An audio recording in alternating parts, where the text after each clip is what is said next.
आइए बेटा। सारे क्वेश्चन फॉर्मेशन ऑफ डिफरेंशियल में भी है करने करने हैं।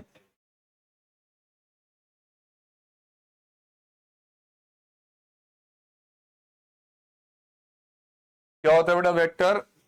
Directed directed line segment, directed line segment is called vector. बहुत अच्छे से डिटेल में पहले वेक्टर आप लोगों ने हमारे पास सीबीएसई क्लास में स्टडी किया हुआ है। कुछ की पॉइंट्स इसके आपके सामने रिपीट कर रहा हूं ताकि आप वेक्टर की आगे वर्किंग करते कहीं आपको प्रॉब्लम ना आए।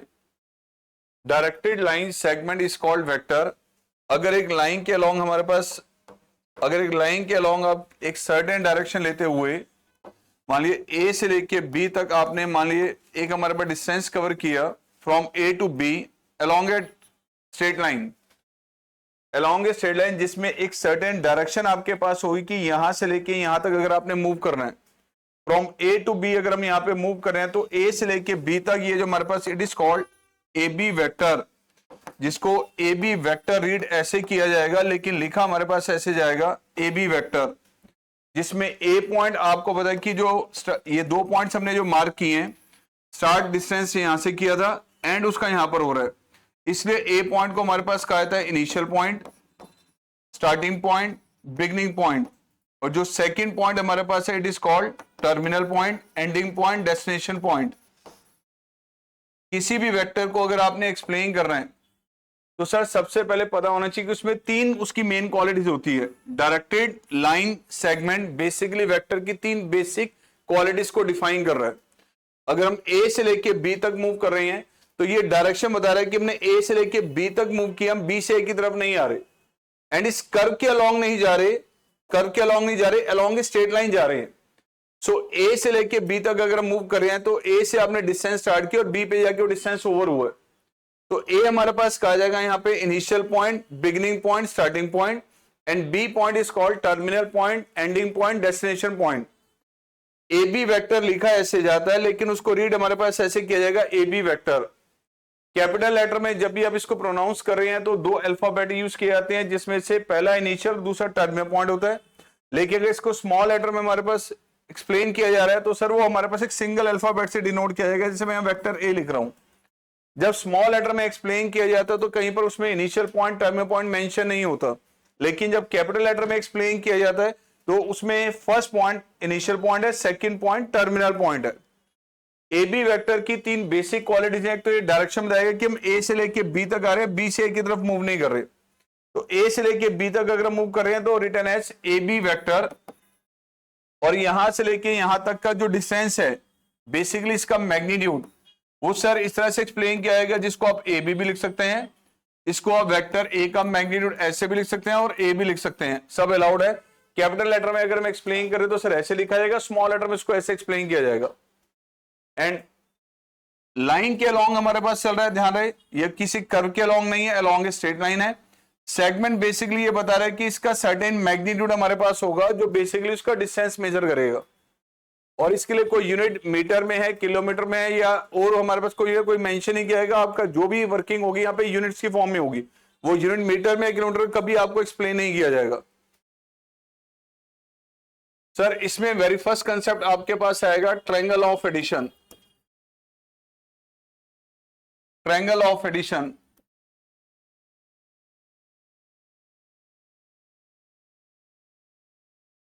क्या होता है? ट्रायंगल ऑफ एडिशन के अकॉर्डिंग मान ली बेटा ये आपके पास एक ट्रायंगल हमारे पास है और इस ट्रायंगल के जो आपके तीन कॉर्नर पॉइंट्स हैं इसके वर्टिसेस, मान लीजिए ए से लेके बी तक आपके पास एक वेक्टर है ए बी वेक्टर, बी से लेके सी तक एक वेक्टर है बी सी वेक्टर। अगर ये दो वेक्टर्स आपके पास एक ही ऑर्डर में चल रहे हैं, एक ही ऑर्डर में चल रहे हैं, तो इन दोनों वेक्टर का जो सम होता है that will be the third side, but in the reverse order as per the definition. When vector A and vector B represent the two sides of a triangle, taken in order का मतलब कि same ही order में हमारे पास चल रहे हैं। then their resultant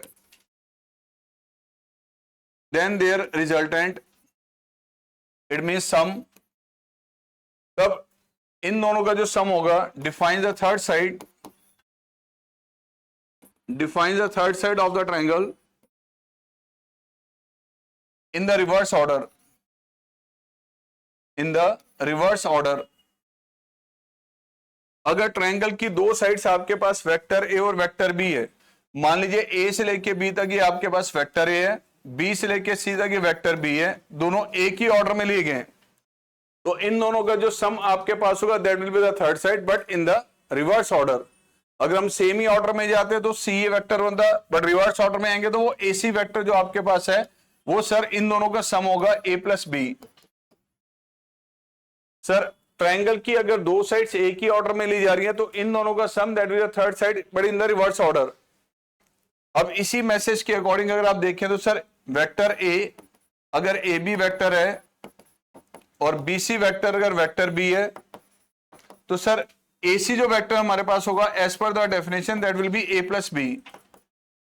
प्यारे बच्चों, ये अगर वेक्टर ए है और ये वेक्टर बी है, दोनों अगर हम यहां पे रिप्लेस कर दें कैपिटल लेटर में तो यार है sir A B vector plus B C vector. जब भी ट्रायंगल लॉ अप्लाई करना है तो ट्रायंगल बनाने की रेगुलर जरूरत नहीं होती हमारे पास.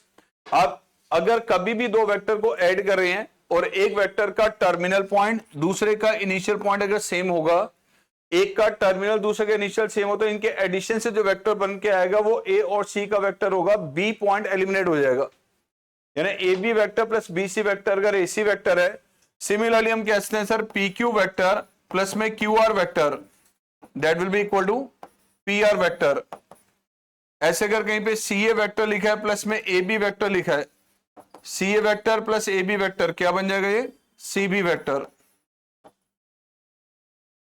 ये जो आपका ट्रायंगल ऑफ एडिशन है इसी से बेस्ड हमारे पास जो है पैरेललोग्राम का हमारे पास लॉ बन जाता है, जो बेसिकली हमारे पास एक प्रॉपर्टी बना के आपको डिफाइन किया हुआ था. सर क्या है इसमें आगे देखिए रहा, कुछ इंपॉर्टेंट पॉइंट जो आप लोगों ने ध्यान रखने हैं वेक्टर से कनेक्टेड. फर्स्ट तो आगे बढ़ा triangle of A B vector plus B C vector किसके इक्वल होगा, that is equal to A C vector. Second, दो वेक्टर्स अगर बेटा हमारे पास पैरेलल हो, दो वेक्टर्स अगर पैरेलल होते हैं या आपके पास कोलिनियर होते हैं तो आपको होता है कि एक वेक्टर दूसरे वेक्टर का समटाइम्स होता है. कभी भी आपको प्रूव करना है कि दो वेक्टर पैरेलल हैं, when vector A and vector B are either parallel हैं या कोलिनियर हैं, दो वेक्टर पैरेलल हैं या कोलिनियर हैं, तो ऐसे केस में एक वेक्टर दूसरे वेक्टर का समटाइम्स होगा. Vector A is equal to lambda time vector B where lambda is a scalar,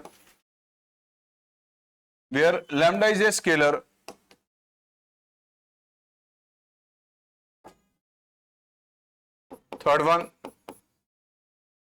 आगे जो कंप्लीट हमारे पास वर्किंग है वेक्टर की वो कुछ इसकी बेसिक डेफिनेशन से कनेक्टेड है. इसको आप लोग साथ साथ नोट कर लो, जो जो लिख रहे हैं खाली बैठने से बेटर है कि इसको साथ साथ नोट कर लो बेटा. जब दो वेक्टर आपके पास पैरेलल होंगे या कोलिनियर हो तो एक वेक्टर दूसरे वेक्टर का लैम्डा टाइम्स होगा. Zero vector, null vector, void vector.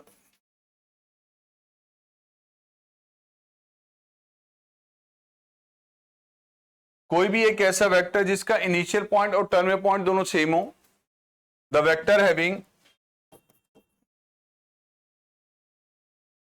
Having same initial and terminal point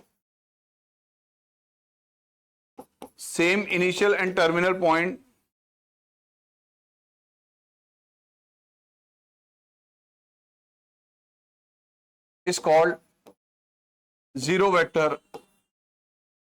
कोई भी एक ऐसा वेक्टर जिसका इनिशियल पॉइंट और टर्मिनल पॉइंट दोनों सेम है तो सर उसे कहा जाता है जीरो वेक्टर, नल वेक्टर या void vector. Like sir A से लेके ए तक का वेक्टर है, बी से लेके बी तक का वेक्टर है, सर पी से लेके पी तक का वेक्टर है, ये सारे आपके पास जीरो वेक्टर है बेटा. इट मीन्स कि अगर कहीं पर आपको ये लिखा हुआ कि सर पी क्यू वेक्टर अगर जीरो वेक्टर है तो समझ जाना कि सर पी पॉइंट और क्यू पॉइंट दोनों सेम है, दोनों अलग अलग नहीं है, पी और क्यू दोनों कोइंसाइड कर रहे हैं।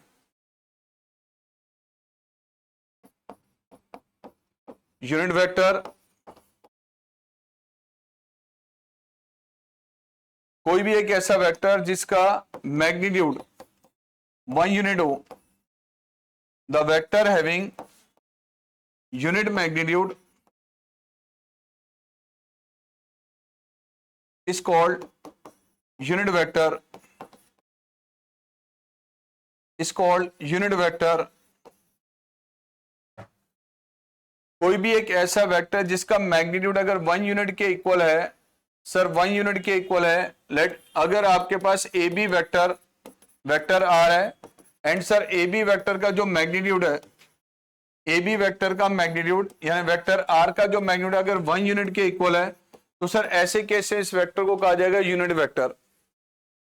अब ए बी वेक्टर अगर आपके पास यूनिट वेक्टर है, this is a unit vector, तो यूनिट वेक्टर के लिए आप यहां पर एरो की जगह सर कैप भी लगा सकते हैं, ध्यान रखना। ए बी वेक्टर को आप ऐसे लिखें या ए बी वेक्टर को आप ए बी कैप लिखें या वेक्टर आर लिखें या आर कैप लिखें, सब अलाउड है। ये कैप सिर्फ और सिर्फ यूनिट वेक्टर के लिए परमिटेड होता है, बाकी किसी दूसरे वेक्टर के लिए नहीं। और एरो आप हर वैरायटी के वेक्टर के लिए यूज कर सकते हैं।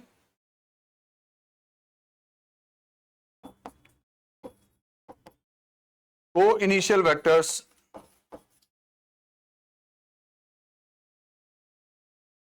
को initial vectors, the number of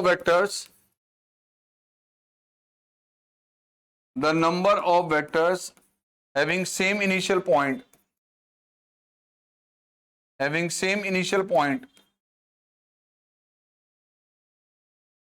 are known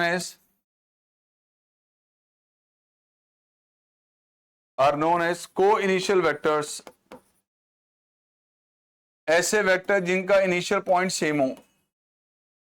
sir ये आपके सामने मैंने 3 वेक्टर ड्रॉ कर दिए, एक ए से लेके बी तक हम गए, एक ए से लेके सी तक आगे बढ़ा, एक ए से लेके डी तक आ गए। मान लीजिए 3 अलग अलग हमारे पास कार थी, तीनों हमारे पास इस पॉइंट से स्टार्ट हुई, एक इस डायरेक्शन में चली गई, एक इस डायरेक्शन में, एक इस डायरेक्शन में। तो ये जो 3 आपके पास वेक्टर बन रहे हैं, A B vector, sir A C vector and A D vector, इन सबका इनिशियल पॉइंट सेम चल रहा है। These are called co-initial vectors. Co-initial vectors का मतलब सर ऐसे वेक्टर जिनका इनिशियल पॉइंट सेम हो।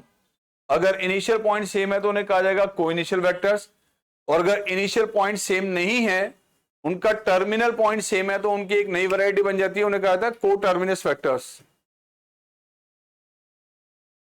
लाइक सर ये जो आपके पास था को-इनिशियल वेक्टर्स के बाद को-टर्मिनस वेक्टर्स, ऐसे वेक्टर जिनका टर्मिनल पॉइंट सेम हो। The vectors having same terminal point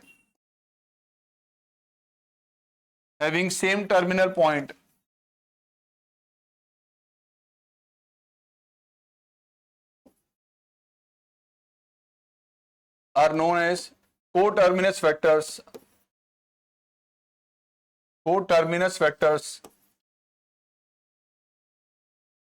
like sir आपके पास ये 3 वेक्टर फिर ड्रॉ कर दिए, एक ए पॉइंट है, ये बी पॉइंट है, ये सी पॉइंट है और ये D. A D vector, B D vector, C D vector, 3 अलग अलग डायरेक्शन से हमारे पास 3 कार मूव करके इस डी पॉइंट पे मिल गई। तो सर एक ए डी वेक्टर हमारे पास बना, एक बी डी वेक्टर है, एक सी डी वेक्टर है। ध्यान से देखें तो इन सब का टर्मिनल पॉइंट सेम चल रहा है। जब टर्मिनल पॉइंट सेम होगा तो उन्हें क्या कहा जाएगा? को terminus vectors. like vectors so 2 vectors, vector A and vector B are said to be like अगर दो वेक्टर्स का डायरेक्शन सेम हो, अगर दो वेक्टर सेम डायरेक्शन में चल रहे हैं, या तो सेम सपोर्ट पे हो या पैरेलल सपोर्ट पे हो, इधर ऑन द सेम सपोर्ट और पैरेलल सपोर्ट, तो they are called like vectors. Two vector A and vector B are said to be like when they have same direction, when they have same direction on the same or parallel support, on the same or parallel support.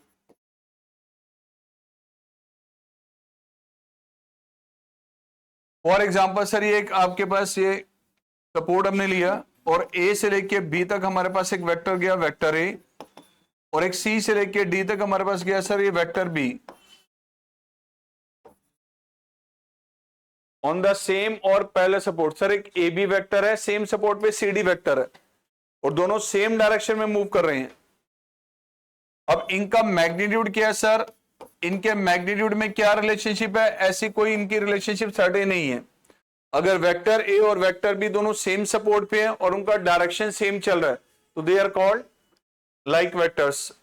अब ये same support पे थे, possibility है sir ये L1 line, ये L2 line, and sir L1 line L2 के parallel है. एक यहां से लेके यहां तक ए से लेके बी तक का वेक्टर आ गया, वेक्टर ए. एक से सी से लेके डी तक आपके पास वेक्टर आ गया, वेक्टर बी. अगर ये सेम सपोर्ट पे चल रहे हैं या ये पैरेलल सपोर्ट पे हैं, लेकिन दोनों का डायरेक्शन अगर सेम है, तो they are called like vectors.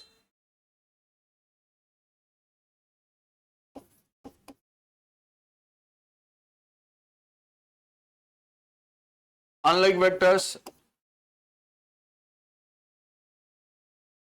vectors,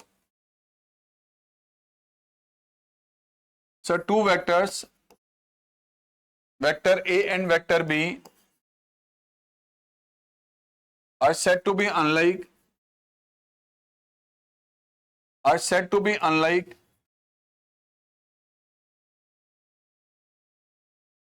when they have opposite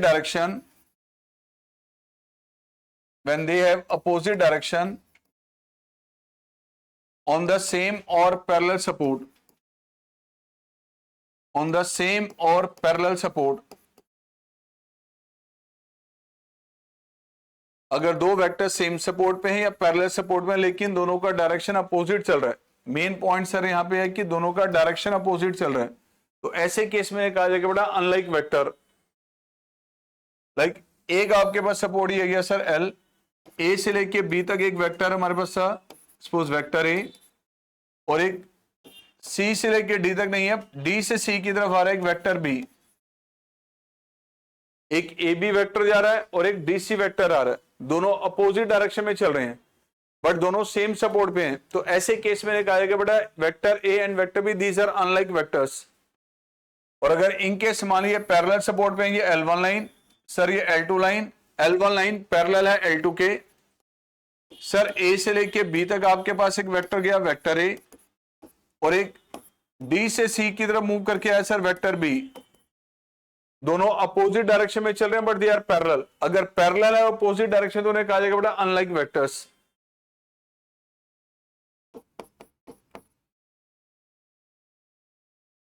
equal vectors,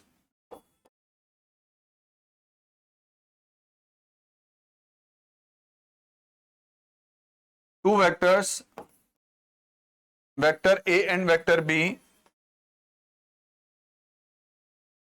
are said to be equal when they have same direction, same magnitude,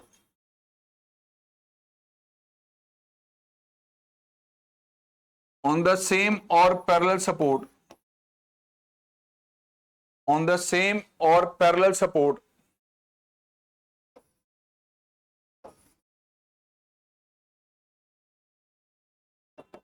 यानी कि सर अगर दो वेक्टर लाइक वेक्टर हैं, दोनों का डायरेक्शन सेम चल रहा है, डायरेक्शन सेम है, और मैग्नीट्यूड भी अगर उनका सेम हो जाए, सेम या पैरेलल सपोर्ट पे, तो उन वेक्टर्स को कहा जाएगा equal vector.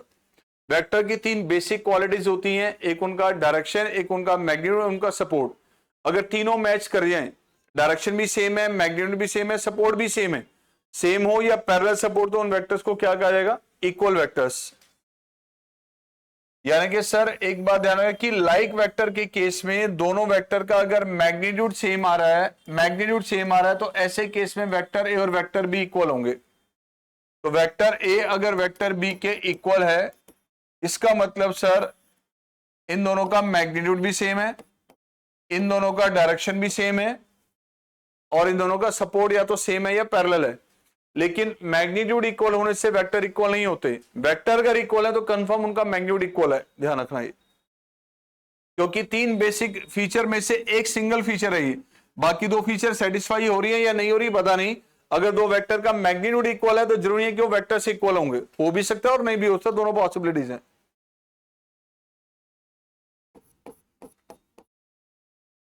Negative of A vector, Krishna क्या होता है नेगेटिव ऑफ ए वेक्टर?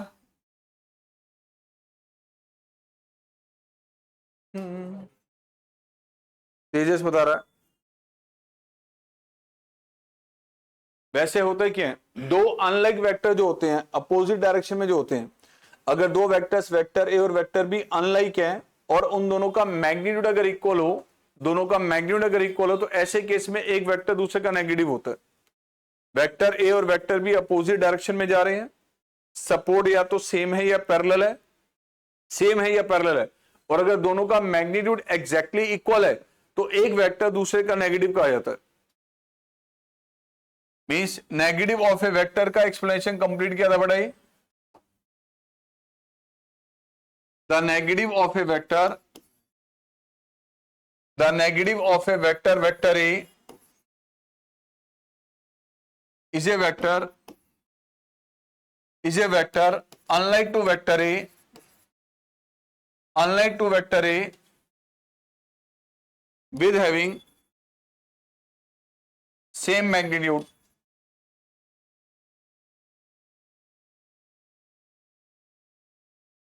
इसका मतलब सर अगर ये आपके पास एक हमारे पास सपोर्ट जा रहा है L और A से लेके B तक मान लीजिए आपके पास है ये वेक्टर A, और सर डी से लेके सी तक वेक्टर है vector B, A B vector और डी सी वेक्टर चेक कीजिए दोनों अनलाइक है सर। यस, एक ही सपोर्ट पे है और अपोजिट डायरेक्शन में जा रहे हैं।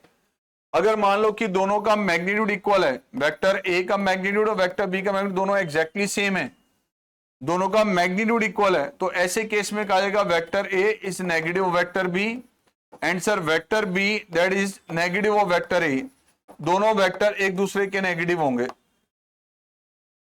मान लीजिए सर एक लाइन आपके पास से जा रही है सपोज दिस, और ए से लेके बी तक मान लीजिए आपने पहले मूव किया, मान लो कार यहां से स्टार्ट की, यहां पे आके स्टॉप कर दी, वहां पे जो मेन काम था वो कर लिया, उसके बाद बी से लेके ए तक फिर हम वापस आ रहे हैं।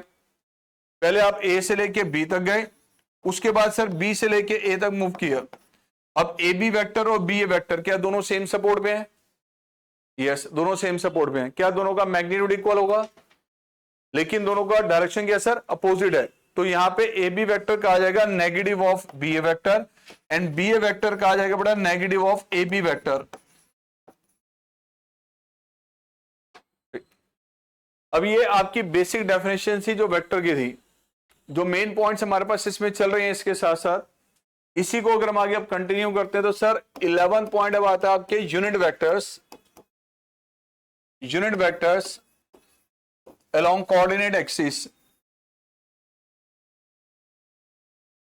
तीन कोऑर्डिनेट एक्सिस जो हमारे पास हैं बेटा, जो 3D के अंदर नॉर्मली आप तीन एक्सिस यूज करते हैं, X axis, sir Y axis, Z axis. अब एक्स एक्सिस के अलॉन्ग सपोज यहां से लेके यहां तक आपने मूव किया 1 यूनिट के डिस्टेंस पे, उसे ऐसे वाई एक्सिस पे 1 यूनिट के डिस्टेंस पे मूव किया, जेड एक्सिस पे 1 यूनिट के डिस्टेंस पे मूव किया पॉजिटिव साइड। तो अगर हम एक्स एक्सिस की पॉजिटिव साइड मूव कर रहे हैं तो ये जो वेक्टर आपके पास यहां पर बनेगा it is called I cap.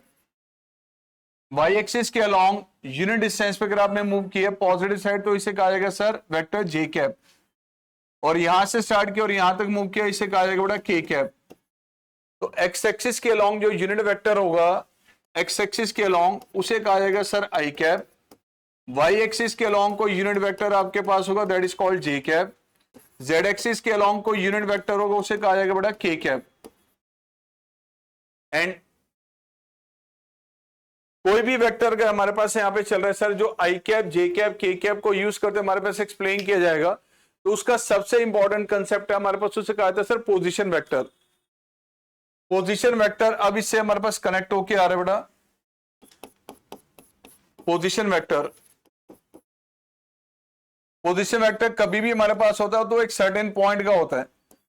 ये बिल्कुल जैसे एक पॉइंट के कोऑर्डिनेट्स हमारे पास X comma Y comma Z दिखाए जाते हैं, बिल्कुल उसी फॉर्म में चलता है ये position vector of A point.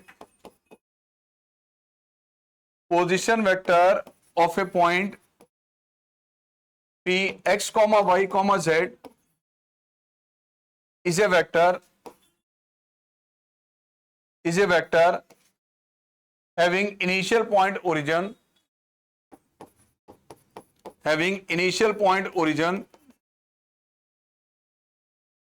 and terminal point P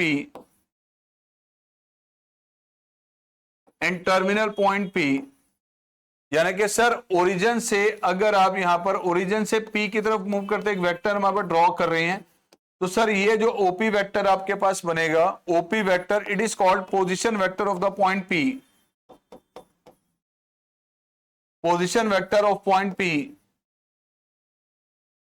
अगर पी पॉइंट के कोऑर्डिनेट्स सर अगर पी पॉइंट्स के कोऑर्डिनेट आपके X comma Y comma Z है, तो सर जो पी का पोजीशन वेक्टर आपके पास बनेगा that is equal to X I cap plus Y J cap plus Z K cap. OP vector जो बनेगा that will be X I cap plus Y J cap plus Z K cap.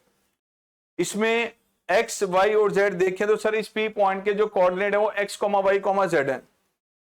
तो यहां पर जो x है और Y और Z है इन्हें कहा जाएगा scalar component of this vector along X axis Y axis and Z axis. ये जो x हमारे पास लिखा है और y लिखा है और ये z लिखा है इसे कहा जाएगा scalar component along x axis, scalar component along y axis and scalar component along z axis. लेकिन अगर इनके साथ आप x के साथ i कैप लगा दें तो इसे कहा जाएगा vector component along x axis, vector component along y axis, vector component along z axis. अगर आई कैप जे कैप के कैप के बिना अगर इनको हम सिर्फ स्केलर क्वांटिटी को दिखा रहे हैं तो एक्स वाई और जेड क्या कहेंगे these are the scalar component along X axis Y axis and Z axis. और अगर इसमें इनके साथ ये वेक्टर भी इन्वॉल्व कर दें आई कैप जे कैप के कैप तो इन्हें क्या करेगा vector component of OP vector along X axis ये है, अलोंग वाई एक्सिस ये है, अलोंग जेड एक्सिस ये है। छोटी छोटी ये बेसिक जानकारी है, इनका ध्यान रखना बहुत जरूरी है। और सर अगर आपको इस वेक्टर का मैग्नीट्यूड कैलकुलेट करना हो, अगर ओपी वेक्टर आपके पास ये है एंड ओपी वेक्टर का मुझे अगर मैग्नीट्यूड कैलकुलेट करना है X I cap plus Y J cap plus Z K cap, magnitude of this that will be equal to root of X square plus Y square plus Z square. Sir ये आपके पास है इस vector का magnitude. और इससे next एक important point हमारे पास और आ रहा है सर, और ये बहुत ज्यादा यूज होगा अब आपका 2D के अंदर। अगर मान लीजिए आपके पास ये सपोज एक ए पॉइंट और एक ये बी पॉइंट है, सर ए पॉइंट के कोऑर्डिनेट आपको x1, y1, z1 दिए हैं, बी के कोऑर्डिनेट x2, y2, z2 दिए हैं। तो सर ए से लेके बी तक का वेक्टर अगर आपको डिजाइन करना है ए बी वेक्टर, तो सर इसमें इनिशियल पॉइंट है ए और टर्मिनल पॉइंट है बी। तो इन दोनों के पोजीशन वेक्टर ए पॉइंट और बी पॉइंट के पोजीशन वेक्टर लेते हो आप ए बी वेक्टर को एक्सप्लेन करके लिख सकते हैं। जब एक ये वेक्टर पोजीशन वेक्टर नहीं है क्योंकि इसका इनिशियल पॉइंट ओरिजिन नहीं है, लेकिन इसको पोजीशन वेक्टर में अगर एक्सप्लेन कर रहे हैं तो जो टर्मिनल पॉइंट होगा इस पॉइंट का पहले पोजीशन वेक्टर एक्सप्लेन किया जाएगा, माइनस में इनिशियल पॉइंट का पोजीशन वेक्टर आएगा। कभी भी कोई वेक्टर आपके पास अगर पोजीशन वेक्टर नहीं है it is not a position vector, but इसको पोजीशन वेक्टर की फॉर्म में एक्सप्लेन कर रहे हैं। तो टर्मिनल पॉइंट का position vector minus initial point का पोजीशन वेक्टर, ये आपका ट्रायंगल ऑफ एडिशन से राइज हुआ था, वहीं से हमारे पास इसकी वर्किंग है। अब सारी कैलकुलेशन जो हमारे पास चलनी है सर वो इससे कनेक्टेड रहेंगी। दूसरा पॉइंट सर, दो वेक्टर इक्वल कब होते हैं? इक्वालिटी ऑफ टू वेक्टर कब होता है? जब दोनों का डायरेक्शन सेम, मैग्नीट्यूड सेम और सपोर्ट या तो सेम हो या पैरेलल हो। सर अगर कभी भी कोई दो वेक्टर अगर आपको दिए गए हैं, मान लीजिए अगर कभी भी आपको दो वेक्टर दिए गए हैं,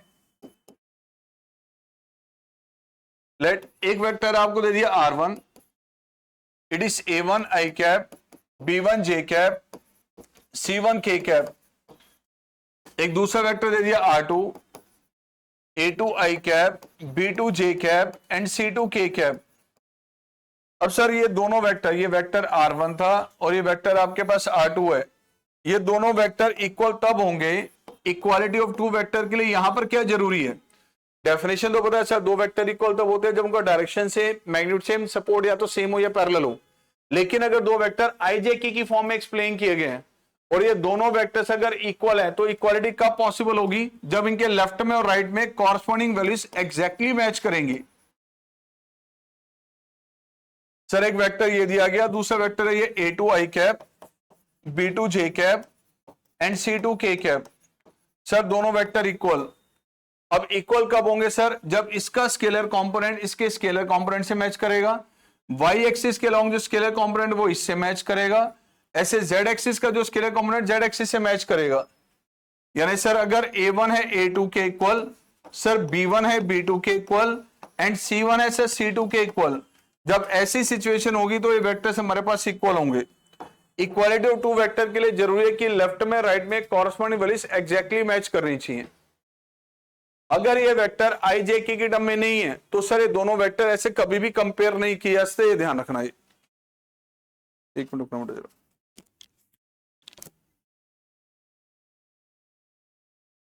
तो थियोरेटिकल कंसेप्ट डेफिनेशन, दो वेक्टर्स अगर इक्वल होते हैं तो अलग है, और न्यूमेरिकल कैलकुलेशन में आपने इस बात का ध्यान रखना है कि अगर IJ की टर्म्स में दो वेक्टर दिए हुए हैं तो ये इक्वल तभी होंगे जब लेफ्ट में राइट में कॉरस्पॉन्डिंग स्केलर क्वांटिटीज मैच करेंगी। अगर स्केलर क्वांटिटीज मैच नहीं करें, इनमें से कोई भी एक एलिमेंट नहीं मैच करा तो दोनों वेक्टर इक्वल कभी भी नहीं होंगे। इससे नेक्स्ट आता है बेटा हमारे पास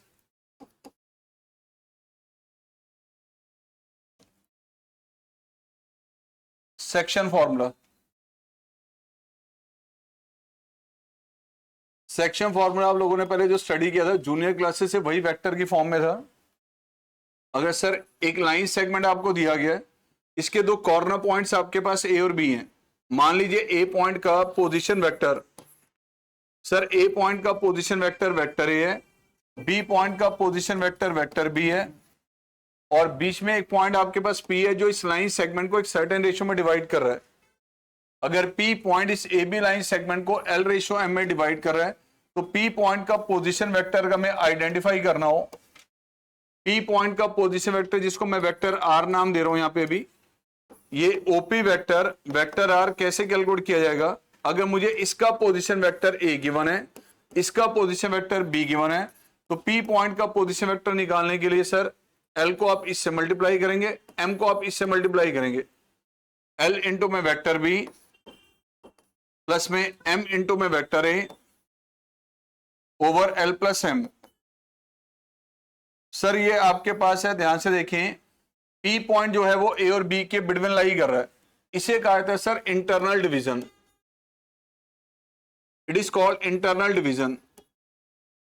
अगर आपको एक लाइन सेगमेंट के दोनों कॉर्नर पॉइंट्स के पोजीशन वेक्टर गिवन हो, वेक्टर A गिवन है, वेक्टर B गिवन है और ये रेशियो भी गिवन है जिसे P पॉइंट L/M में डिवाइड कर रहा है, तो P का पोजीशन वेक्टर आइडेंटिफाई करना है तो बेटा L को B से मल्टीप्लाई, M को A से multiply divided by L plus M। और ऐसा भी हो सकता है कि सर ये P पॉइंट A और B के बिटवीन ना हो। सपोज मान लीजिए आपके पास ये एक लाइन सेगमेंट आपको दिया गया, आपको इसका पोजीशन वेक्टर गिवन है, इसका पोजीशन वेक्टर गिवन है और ये P पॉइंट का पोजीशन वेक्टर निकालना है अपने वेक्टर R, ये निकालना है।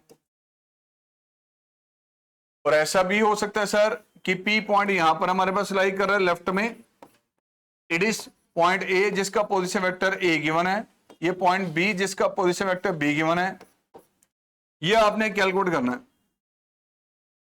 तो सर जैसे यहां पर बेटा पी का डिस्टेंस ए से और पी का डिस्टेंस बी से एल और एम प्रोपोर्शन में है, एग्जैक्टली सेम मैनर से यहां पर पी का डिस्टेंस ए से एल और पी का डिस्टेंस बी से ये एल और एम प्रोपोर्शन में है। पी का डिस्टेंस ए से सर ये एल और पी का डिस्टेंस बी से ये एम, एल और एम के प्रोपोर्शन में है।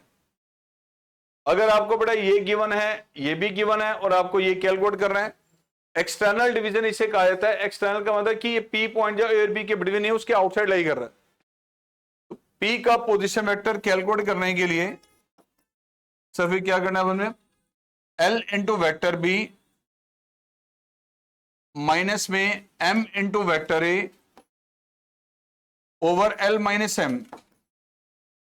दोनों में से कोई भी डायग्राम हमारे पास है, चाहे वो आपके पास पी की पोजीशन सर राइट में है या पी की पोजीशन लेफ्ट में है, दोनों सिचुएशन में पी का पोजीशन वेक्टर इसी मैनर से कैलकुलेट किया जाएगा।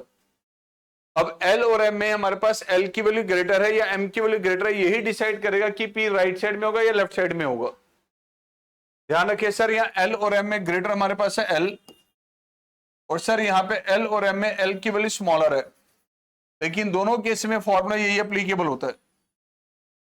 और अगर इनकेस यहां पर पी पॉइंट आपके पास मिड पॉइंट हो, इंटरनल डिवीजन में अगर पी पॉइंट जो आपके पास है वो ए बी का मिड पॉइंट है, तो एपी डिस्टेंस और पीबी डिस्टेंस की रेशियो होगी सर फिर 1:1, यानी एल और एम दोनों अगर 1:1 हो जाए तो यही आपके पास चेंज होकर हमारे पास क्या आएगा sir, vector B plus vector A upon में 1+1 यानी 2। यानी कि सर जैसे mid point formula coordinate geometry में यूज करते थे, एग्जैक्टली सेम मेथड से यहां पे यूज होगा।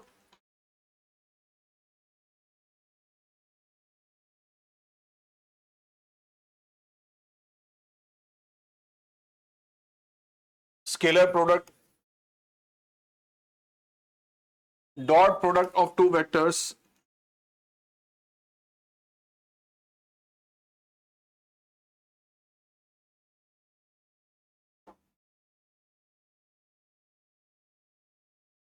स्केलर प्रोडक्ट, ये आपके पास सर वेक्टर के दो इंपॉर्टेंट टॉपिक्स हमारे पास हैं कि डॉट प्रोडक्ट और क्रॉस प्रोडक्ट है।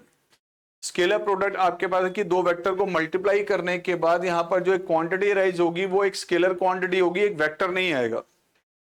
Scalar product of two vectors, scalar product of two vectors vector A and vector B is a scalar quantity, is a scalar quantity and not a vector quantity,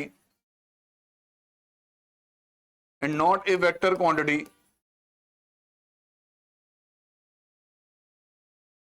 Sir, it is defined as, what is the definition? It is defined as A dot B, that is equal to magnitude of A, magnitude of B cos theta. Sir A dot B किसके equal है, magnitude of A magnitude of B into cos theta, जहां पे theta जो angle आपके पास है ये vector A और वेक्टर B के बिटवीन होगा। वेक्टर A और वेक्टर B के बीच में ये जो एंगल आपके पास है एंटी क्लॉकवाइज डायरेक्शन में, ये एंगल थीटा होता है। A dot B magnitude of A magnitude of B cos theta, where theta is the angle between vector A and vector B in anti-clockwise direction. अब dot product से related कुछ जो points हमारे पास practically use होंगे। First sir A dot B और B dot A दोनों exactly equal होते हैं। स्केलर प्रोडक्ट दो वेक्टर्स का कॉम्पिटिटिव होता है। अगर वेक्टर A परपेंडिकुलर हो वेक्टर B पे,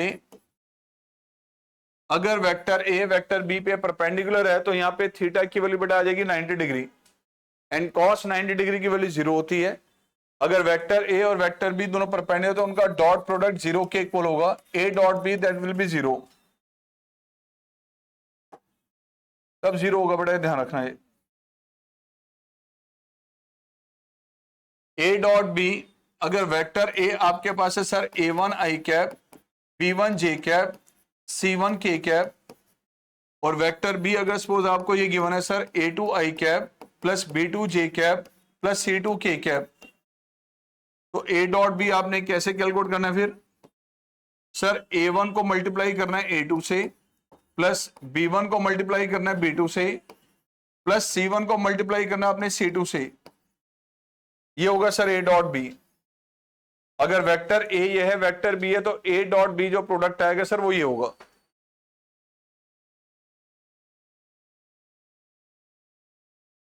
अगर डेफिनेशन के अकॉर्डिंग A डॉट बी देखें तो ये sir magnitude of A, magnitude of B, cos theta. यहां से कॉस थीटा को अगर हम नोटिस करेंगे तो कॉस थीटा किसके इक्वल आएगा बेटा? ये A dot B divided by magnitude of A and magnitude of B, और थीटा अगर आप यहां पे निकालेंगे तो it will be cos inverse sir A dot B divided by magnitude of A and magnitude of B।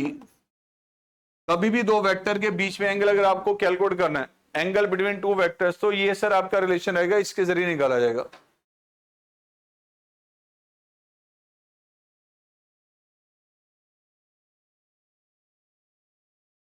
Sir यहां ध्यान से देखें, दो वेक्टर परपेंडिकुलर हैं तो उनका डॉट प्रोडक्ट 0 था।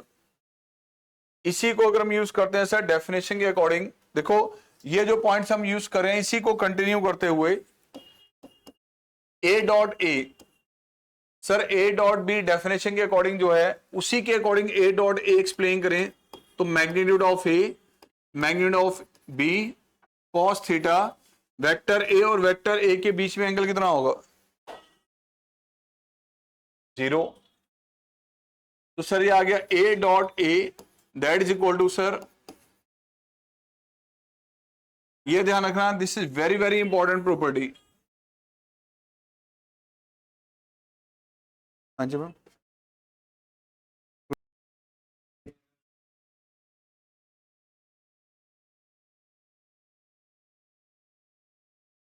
सर अगर A डॉट ए का स्क्वायर है, इसी के अकॉर्डिंग देखिए सर, तो सर ये I डॉट आई क्या होगा फिर?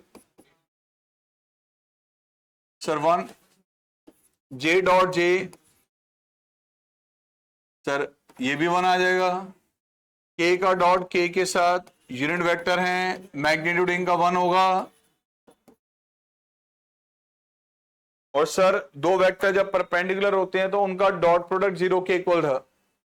अब आप सबको पता है कि एक्स एक्सिस, वाई एक्सिस और जेड एक्सिस तीनों आपस में म्यूचुअली परपेंडिकुलर हैं, और तीनों पे जो वेक्टर आई कैप, जे कैप, के कैप आ रहे हैं वो भी आपस में म्यूचुअली परपेंडिकुलर हैं। इसी के अकॉर्डिंग सर आई कैप जो परपेंडिकुलर होता है जे कैप पे, जे कैप परपेंडिकुलर होता है बेटा के कैप पे, एंड के कैप परपेंडिकुलर होता है बेटा आई कैप पे। तो सर डॉट प्रोडक्ट फिर इनका क्या होना चाहिए? I dot J 0, J dot के 0, एंड सर के डॉट आई ये भी किसके इक्वल होगा? 0 के इक्वल। एंड डॉट प्रोडक्ट का जो मेन रोल आता है सर वो आता है प्रोजेक्शन में। डॉट प्रोडक्ट का जो मेन रोल आता है वो आता है प्रोजेक्शन में, projection of vector A on vector B. Sir projection of vector A on vector B, ये आपके पास है सर वेक्टर ए, और सर ये चला गया आपके पास वेक्टर बी। ए से लेके बी तक ये आ गया आपका वेक्टर ए, और ए से लेके सी तक मान लीजिए ये आपके पास है वेक्टर बी। इस वेक्टर की प्रोजेक्शन अगर इस पे निकालनी है तो सर हमें इसकी रिफ्लेक्शन इस पे कहां पड़ रही है? ये जो वेक्टर ए है इसकी इमेज इस पे कहां पड़ रही है? तो ए बी वेक्टर की जो रिफ्लेक्शन इस बी सी वेक्टर पे रहेगी, सॉरी ए बी वेक्टर की प्रोजेक्शन इस वेक्टर बी पे जो रहेगी सर वो यहां से आपने एक परपेंडिकुलर ड्रॉ किया, तो ए से लेके डी तक का ये जो डिस्टेंस है, यहां से लेके यहां तक का ये जो डिस्टेंस है, इसे कहा जाएगा projection of A on vector B. Vector A की प्रोजेक्शन वेक्टर बी पे किसके इक्वल है? एडी के इक्वल। एंड सर इसको कैलकुलेट करने का फॉर्मूला हमारे पास क्या था? Projection of vector A on vector B that is equal to A dot B divided by vector B का मैग्नीट्यूड। या इसको कहें ए डॉट बी कैप, वो यहां से लेके यहां तक का डिस्टेंस है। बट कई बार ऐसा भी हो सकता है कि वो ये कह सकता है कि सर ए से लेके डी तक का हमारे पास वेक्टर बताइए, यानी कि अगर मैं ए से लेके डी तक का वेक्टर निकालता हूं तो वो होगा प्रोजेक्शन, लेकिन किस फॉर्म में? वेक्टर फॉर्म में, वेक्टर प्रोजेक्शन। अगर प्रोजेक्शन की बात करें तो वही है। बट कई बार कह सकते हैं कि वेक्टर प्रोजेक्शन बताइए of vector A on vector B, तो मुझे यहां से लेके यहां तक का वेक्टर चाहिए होगा। बेटा अगर मान लो यहां से लेके यहां तक का डिस्टेंस 7 है, तो मुझे ए से लेके डी तक का डिस्टेंस 7 है, तो मुझे इसके अलोंग जो यूनिट वेक्टर होगा उसको 7 से मल्टीप्लाई कर देना। तो ए से लेके डी तक का डिस्टेंस अगर ये आ गया और मुझे वेक्टर प्रोजेक्शन निकालना है, तो इसको वेक्टर प्रोजेक्शन में कन्वर्ट करने के लिए इसके यूनिट वेक्टर से मल्टीप्लाई कर देने। तो ध्यान रखें, कई बार क्वेश्चन में ऐसा कह सकता है sir vector projection of vector A on vector B, तो वो फॉर्मूला बदल जाएगा आपका ए डॉट बी कैप, तो ये स्केलर क्वांटिटी है, इसको मल्टीप्लाई कर देना है बी के यूनिट वेक्टर से। ये जो आपके पास स्केलर क्वांटिटी थी, इसके अलोंग जो यूनिट वेक्टर होगा उसको बी कैप से मल्टीप्लाई कर देना है बस। लेकिन इसके लिए स्पेशली वर्ड यूज करेगा वेक्टर प्रोजेक्शन, ध्यान रखना। अगर सिर्फ प्रोजेक्शन वर्ड यूज कर रहा है तो वो सिर्फ स्केलर प्रोजेक्शन होगी। वेक्टर प्रोजेक्शन के लिए वेक्टर वर्ड स्पेसिफाई उसका करना जरूरी होगा।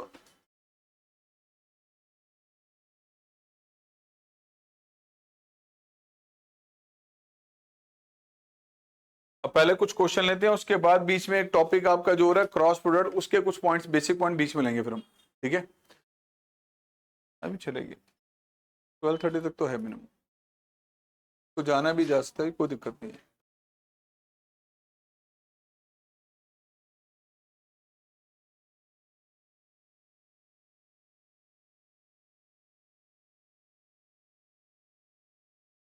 आइए बेटा, वेरी फर्स्ट सिंपल क्वेश्चन है, the magnitude of the resultant of the vector. Sir ये जो वर्ड आपके सामने लिखा है रिजल्टेंट, रिजल्टेंट का मतलब क्या होता है? सम।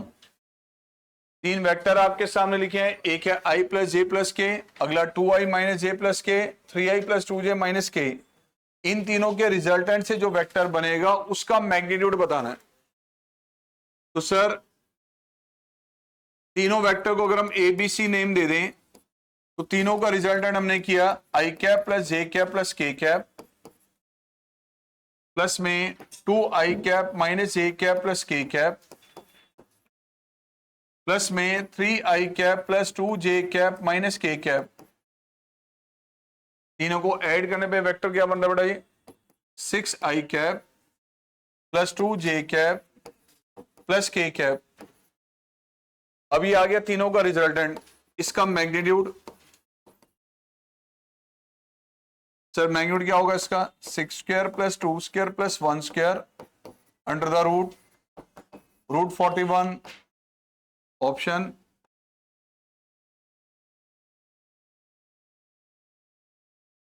The position vector of the point that divide the join of the point with the position vector this and this in the ratio 1:2।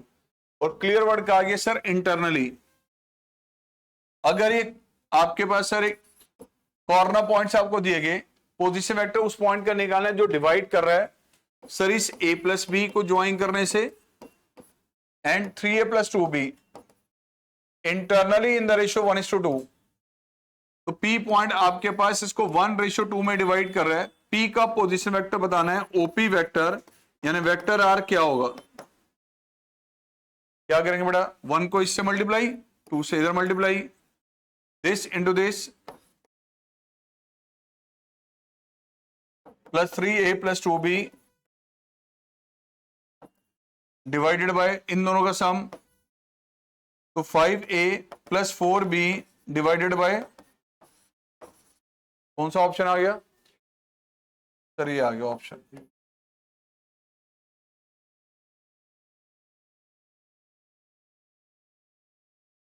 Unit vector in the direction of the sum of the vector. किसी भी vector के along unit vector निकालना हो तो आपको the vector को divide करते हैं उस वेक्टर के मैग्नीट्यूड से। अगर आपको यूनिट वेक्टर निकालना है तो vector R divided by its magnitude. आपसे कहा गया सर यूनिट वेक्टर बताइए in the sum of the in the direction of the sum of this two. तो सर इन दोनों को ऐड किया तो वेक्टर आर आ गया आपका, दिस प्लस में this 3i 0j plus 4k cap. अब इसके अलॉन्ग यूनिट वेक्टर आपसे पूछा है, तो सर यूनिट वेक्टर क्या होगा, R cap vector R divided by its, यानी 3i cap plus 4k cap divided by 3i plus 4k, option ए।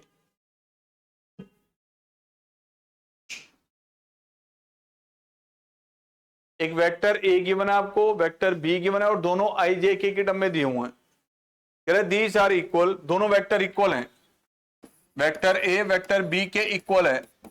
इसका मतलब X I cap plus 2j cap minus Z K cap sir दिया हुआ है इसके equal 3i cap minus Y J cap plus K cap. क्या इसको compare करके आप एक्स और वाई निकाल सकते हैं?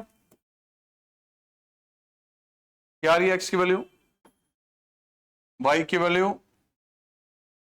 और जेड की वैल्यू, राइट।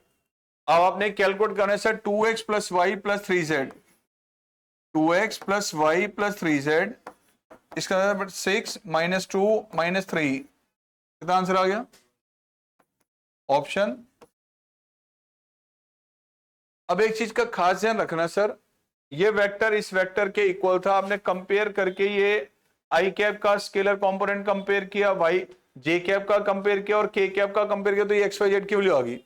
मान लो आई कैप जे कैप के कैप की जगह यहां आई कैप की लिखा है वेक्टर पी, जे कैप की जगह क्यू वेक्टर लिख दिया, के कैप की आर वेक्टर लिख दिया और ऐसे यहां पे लिख दिया।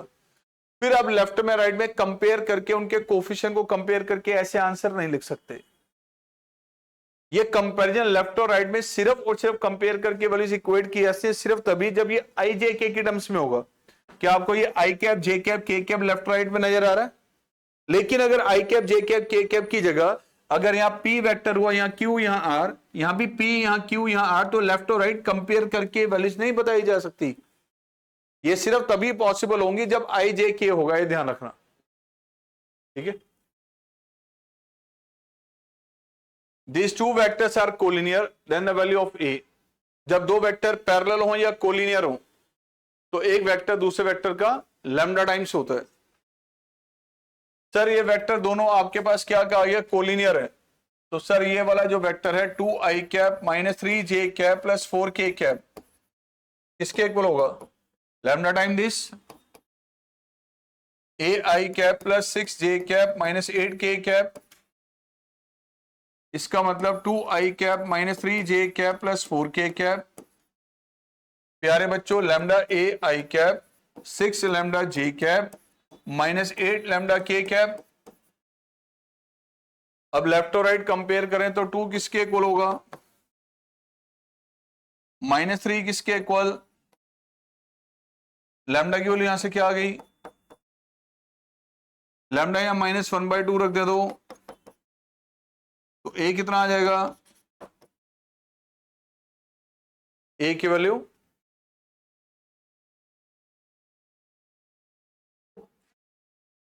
राइट,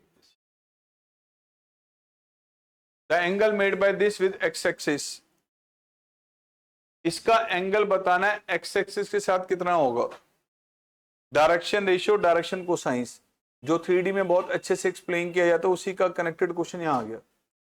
बेटा एक बात ध्यान रखना, angle made by this with X axis पूछ रहा है। अब मैं उस कंसेप्ट को 2 मिनट में रिपीट कर रहा हूं। जब एक लाइन का एंगल या एक वेक्टर का angle with X axis Y axis Z axis अगर अल्फा बीटा गामा हो तो अल्फा बीटा गामा को कहा जाता है हमारे पास डायरेक्शन एंगल्स। उनकी कोसाइंस की जो वैल्यूज होती है उसे क्या कहते हैं हम लोग, डायरेक्शन कोसाइंस। यानी कि अगर एक वेक्टर का angle with X axis Y axis और जेड एक्सिस के साथ अल्फा बीटा गामा एंगल बन रहा है तो इन्हें कहते हैं डायरेक्शन एंगल्स। इनकी कोसाइंस की जो वैल्यूज होती है उनको कहते हैं मैडम डायरेक्शन कोसाइंस। इसको एल से, इसको एम से और इसको एन से डिनोट किया जाता है। और इन तीनों की जो रेशो निकल कर आएगी L ratio M ratio N, इसको क्या कहते हैं हम, डायरेक्शन रेशो, जिसको डी आर लिखते थे हम। अब अगर आपको एक वेक्टर दिया जाए, सपोज वेक्टर ए दिया गया sir x I cap plus Y J cap plus Z K cap, किसी भी एक वेक्टर में आई कैप जे कैप के कैप के मल्टीपल के स्केलर कंपोनेंट जो होते हैं यानी एक्स वाई और जेड हैं, इसकी रेशो को डायरेक्शन रेशो कहा जाता है, डायरेक्शन रेशो कहा जाता है। और अगर मुझे इसके डायरेक्शन को साइंस निकालने हैं, डिस्टेंस निकालने हैं, तो सर मुझे इस वेक्टर के अलॉन्ग निकालना पड़ता था यूनिट वेक्टर। यूनिट वेक्टर में आई कैप जे कैप के कैप के मल्टीपल की वैल्यूज को डायरेक्शन को साइंस कहते थे। अब इस क्वेश्चन में क्या कह रहा है, angle made by this vector with X axis, इसका एंगल विद एक्स एक्सिस बताना है। तो प्यारे बच्चों अगर मैं इसको यूनिट वेक्टर में कन्वर्ट कर लूं तो आई कैप जे कैप के कैप के मल्टीपल की जो वैल्यूज होंगी वो डायरेक्शन को साइंस की वैल्यूज होती हैं, कॉस अल्फा कॉस बीटा और कॉस गामा की वैल्यूज होती हैं। अगर ये वेक्टर आपको दिया गया है suppose vector A I cap plus J cap plus K cap, sir A cap अगर मैं निकालूंगा तो vector A divided by its magnitude, तो sir I cap plus J cap plus K cap, इसको आपने डिवाइड किया सर इसके magnitude से, तो जो ए कैप हमारे पास आ रहा है वो है आपके पास 1/√3 आई कैप, 1/√3 जे कैप एंड 1/√3 के कैप। प्यारे बच्चों ये जो वैल्यू जब आपके पास चल रही है, ये है एल, ये है एम और ये है एन, ये है कॉस अल्फा की वैल्यू, ये है कॉस बीटा की वैल्यू और ये है कॉस गामा की वैल्यू। कभी भी किसी वेक्टर के डायरेक्शन को साइंस निकालने हैं तो हमें सिर्फ उस वेक्टर के अलॉन्ग निकालना पड़ता है यूनिट वेक्टर। यूनिट वेक्टर में आई कैप जे कैप के कैप के मल्टीपल की वैल्यू से डायरेक्शन को साइंस की होती है। तो कॉस अल्फा किसके इक्वल है यहां 1/√3, कॉस बीटा किसके इक्वल है सर वो भी 1/√3 एंड कॉस गामा किसके इक्वल है सर वो भी 1/√3। अब बताओ अल्फा बीटा गामा क्या होते हैं, angle made with X axis Y axis और जेड एक्सिस। अगर angle with X axis alpha है तो क्या मैं अल्फा की वैल्यू यहां से ले सकता हूं, हमें angle made with X axis पूछा ना, कॉस अल्फा अगर ये है तो अल्फा एंगल जो विद एक्स एक्सिस है वो क्या बनेगा cos inverse 1/√3। Angle made with Y axis beta अगर निकालना हो तो बीटा यहां से निकालेंगे हम, क्या आ रही है अल्फा की वैल्यू ऑप्शन डी,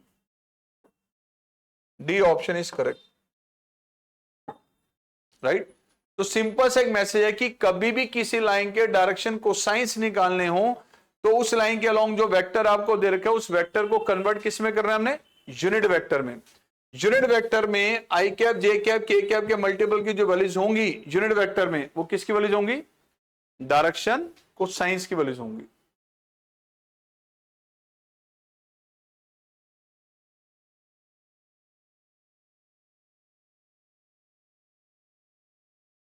और vector A and vector B given है, then the angle between vector A and vector B, दोनों वेक्टर्स के बीच में एंगल निकालना है। एंगल बिटवीन टू वेक्टर कैसे निकालते हैं बेटा, cos theta is equal to A dot B divided by magnitude of A and magnitude of B. तो cos थीटा प्यारे बच्चों इन दोनों का डॉट प्रोडक्ट लिया हमने, I cap plus J cap plus 2k cap dot 3i minus 2j plus k cap divided by इन दोनों का मैग्नीट्यूड √6 एंड रूट ऑफ 14। क्या आएगा डॉट प्रोडक्ट बेटा 3 minus 2 plus 2, this is 6 into में 14, 3 अपॉन में कितना आ गया ये cos theta is equal to 3 upon 2√21 theta cos inverse option A.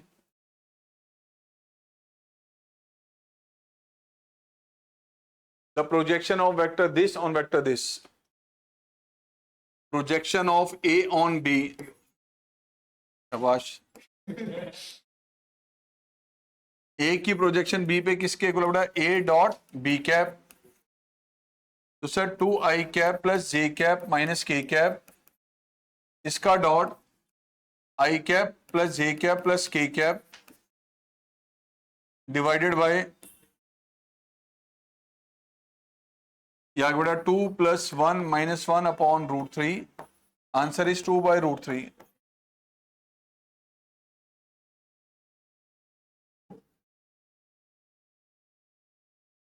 The unit vector parallel to the sum of this two, इन दोनों को सम करके जो उसके अलोंग जो यूनिट वेक्टर आएगा वो बताना है।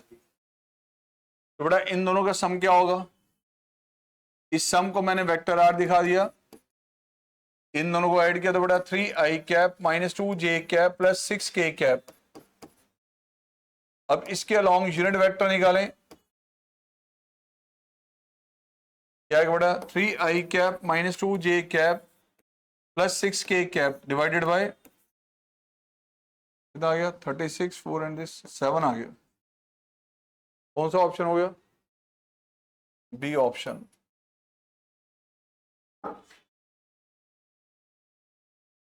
The area of the parallelogram whose adjacent sides are represented by this and this। तो सर यहां से अब आपका कंसेप्ट आ गया है क्रॉस प्रोडक्ट का, ठीक है। तो क्रॉस प्रोडक्ट के कुछ पॉइंट्स मैं डिस्कस कर दूं, उसको हम एक्सप्लेन कर दें ताकि सारे क्वेश्चंस आगे मूव करते हैं।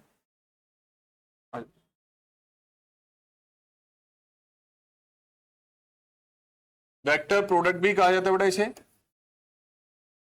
एंड इसको क्रॉस प्रोडक्ट भी कहा जाएगा।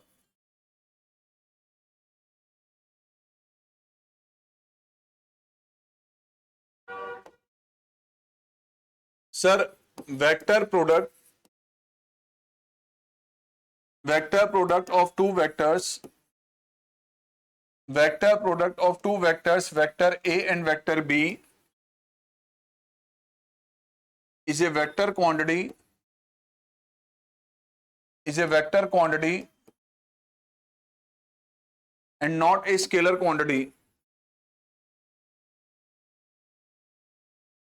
दो वेक्टर्स को मल्टीप्लाई करने के बाद जो क्वांटिटी आएगी सर ए क्रॉस बी, इसको डिफाइन ऐसे A cross B magnitude of B sine theta N cap, sin theta n cap, where n cap is a unit vector,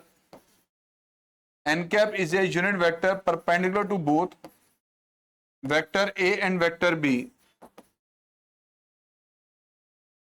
and theta is the angle between vector A and vector B,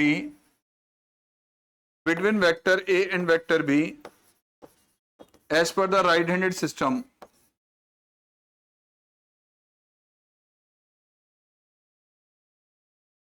ध्यान रखना बेटा कि A cross B से जो आपके पास आएगा, A cross B से एक वेक्टर बन के आएगा जो वेक्टर A और वेक्टर B दोनों पे परपेंडिकुलर होता है।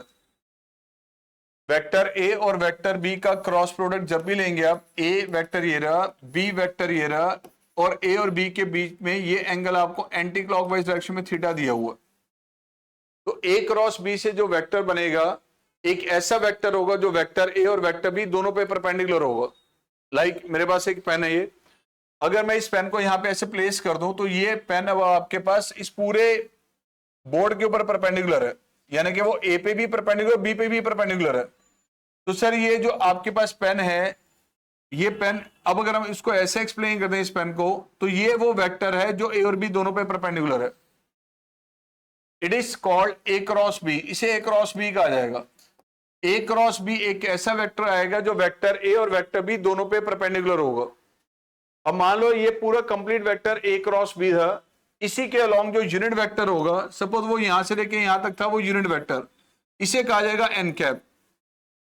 ए क्रॉस बी एक ऐसा वेक्टर आएगा जो वेक्टर ए और वेक्टर बी दोनों पे परपेंडिकुलर होगा, उसी के अलोंग जो यूनिट वेक्टर होगा it is defined as N cap. As per definition जो आपके इसके पॉइंट्स है उसमें मेजर पॉइंट्स आपके पास ये आएंगे कि सर ये प्रोडक्ट कभी भी कॉम्पिटिटिव नहीं होता। ए क्रॉस बी और बी क्रॉस ए सर ये कॉम्पिटिटिव नहीं होता, दोनों सेम नहीं होते। A cross B is negative of B cross A होता है। सेकेंडली ए क्रॉस बी का मैग्नीट्यूड अगर हम कैलकुलेट करेंगे तो सर वो आएगा ए बी साइन थीटा। अब हम निकालें मैग्नीट्यूड तो इसमें एन कैप नहीं आएगा, ध्यान रखना। Third one A cross A, sir A cross A होता है zero vector, A cross A zero vector होता है, जबकि डॉट प्रोडक्ट में ऐसा नहीं था। ए डॉट ए किसके इक्वल था, सर ए का स्क्वायर था। A cross A that is a zero vector. अगर वेक्टर ए पैरेलल है वेक्टर बी के, या vector A and vector B दोनों आपके पास कोलिनियर हो, दो वेक्टर पैरेलल हैं या कोलिनियर हैं, तो सर ऐसे केस में इन दोनों का cross product A cross B, sir ये आएगा आपके पास जीरो के इक्वल, जीरो वेक्टर, ध्यान रखना। A cross B zero vector तब आएगा जब वेक्टर ए और वेक्टर बी दोनों या तो पैरेलल होंगे या दोनों आपस में कोलिनियर होंगे। दो वेक्टर पैरेलल हैं या कोलिनियर तो उनका क्रॉस प्रोडक्ट जीरो वेक्टर होता है।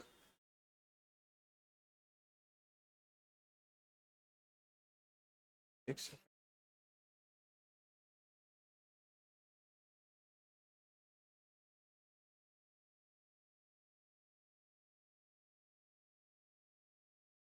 देखो ये जो आपके पास पॉइंट था,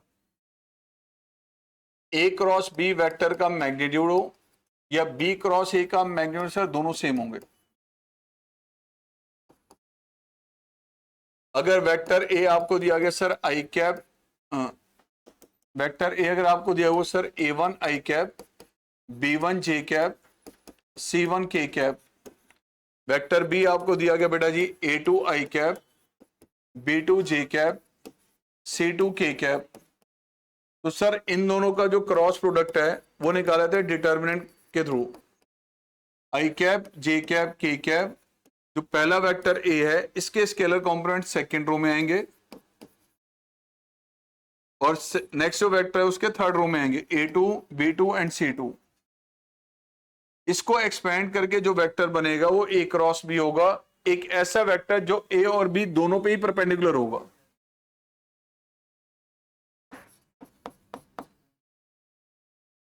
सर इसके बाद आता है आपके पास एरिया ऑफ पैरेललोग्राम।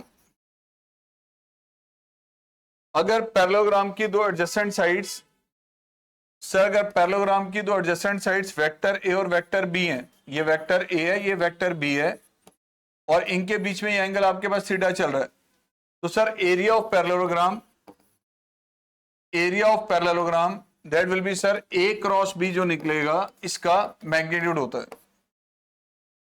पैरेललोग्राम का एरिया ए क्रॉस बी का मैग्नीट्यूड होगा अगर वेक्टर ए और वेक्टर बी पैरेललोग्राम की दो एडजेसेंट साइड्स हैं। Area of triangle, area of triangle अगर आपके पास बेटा ट्रायंगल हमारे पास है और इस ट्रायंगल की कोई दो एडजेसेंट साइड्स वेक्टर ए और वेक्टर बी हमारे पास ये चल रही हैं दो साइड्स, तो सर ट्रायंगल का जो एरिया होगा that will be half of A cross B का magnitude, half of A cross B का मैग्नीट्यूड। अब इसमें एक इंपॉर्टेंट पॉइंट कई बार हमारे पास इसमें ये आया था कि अगर पैरेललोग्राम की दो एडजेसेंट साइड्स वेक्टर ए और वेक्टर बी हैं तो सर इसके जो डायगोनल्स हमारे पास होते हैं, अगर ये डायगोनल एक आपके पास है ये D1, दूसरा डायगोनल आपके पास है D2, मान लीजिए ये आपके पास D1 है और ये D2 वेक्टर हमारे पास चल रहा है, तो सर डायगोनल जो आपके पास D1 और D2 हमारे पास है वो इन दोनों वेक्टर्स के, वेक्टर ए और वेक्टर बी के, इनके एडिशन और डिफरेंस से बनकर आएंगे। एक बात का ध्यान रखें, अगर पैरेललोग्राम की दो एडजेसेंट साइड्स वेक्टर ए और वेक्टर बी हैं तो इनके डायगोनल जो हमारे पास होते हैं वो इन दोनों के एडिशन और डिफरेंस से वेक्टर जो बनते हैं वो पैरेललोग्राम के दोनों डायगोनल्स होते हैं, राइट। और कई बार ऐसा होगा कि एरिया पैरेललोग्राम का निकालने के लिए देखो यहाँ पे दोनों साइड्स यूज की गई है पैरेललोग्राम की, यहाँ पे ट्रायंगल की दोनों साइड्स यूज की गई है। यहां पर पॉसिबिलिटी है कि कभी आपको एक वेक्टर हमारे पास जो दिया गया वो एक साइड और दूसरा डायगोनल दे दिया जाए। अगर मान लो कि मैं वेक्टर बी की जगह कोई भी एक डायगोनल रख देता हूं, सपोज ये रख दिया मैंने, तो सर वो जो रिजल्ट बन के आएगा ए क्रॉस बी, अगर मैं बी की जगह सपोज यहां पर रख देता हूं एक डायगोनल, एक मिनट के लिए ध्यान से रखो, डायगोनल रख दिया मैंने, डायगोनल क्या होगा ए प्लस बी होगा या ए माइनस बी, चलो ए प्लस बी रख दो डी की जगह, तो ए का मल्टीपल किसके साथ निकालेंगे डी के साथ, यानी कि ए का मल्टीपल किसके साथ निकाल रहे हैं हम ए प्लस बी के साथ, तो रिजल्ट सेम आएगा। मेरा मैसेज ये है कि कभी भी अगर आप यहां पे सर अगर आपको दोनों साइड्स दे रखी हैं तो आप ए क्रॉस बी से निकालेंगे, और अगर आपको दोनों साइड्स नहीं दी, एक साइड दी और एक डायगोनल दी है, तो भी आपका इसका फॉर्मूला सेम ही रहेगा, साइड की जगह दूसरा डायगोनल यहां पर आ जाएगा, answer will be same, answer will be same, ध्यान रखना ये। अब सर ये क्वेश्चन आ गया एक बार, देखिए रहे एक बार, ये क्वेश्चन चल रहा था हमारा, the area of parallelogram whose adjacent sides are represented by this and this। Parallelogram की दो डिस्टेंट साइड देगी, एरिया निकालना, तो क्या निकालेंगे पहले हम इसका क्रॉस प्रोडक्ट। तो सर अगर वेक्टर ए आपके पास है ये 2i cap 0j cap -3k cap, और वेक्टर बी आपको दिया गया sir 0i cap plus 4j cap plus 2k cap, तो sir A cross B area निकालने के लिए पहले डिटरमिनेंट के जरिए आपको ये क्रॉस भी निकालना पड़ेगा। 2 0 -3 0 4 and 2, इसको एक्सपेंड किया तो sir 12i cap -4j cap and sir plus 8k cap, ये आ गया ए क्रॉस बी। तो एरिया क्या होगा सर, एरिया ऑफ पैरेललोग्राम 12 का स्क्वायर -4 का स्क्वायर प्लस 8 का स्क्वायर अंडर द रूट, कितना आ गया ये सर 144 प्लस 16 प्लस में 64 रूट ऑफ 224, ऑप्शन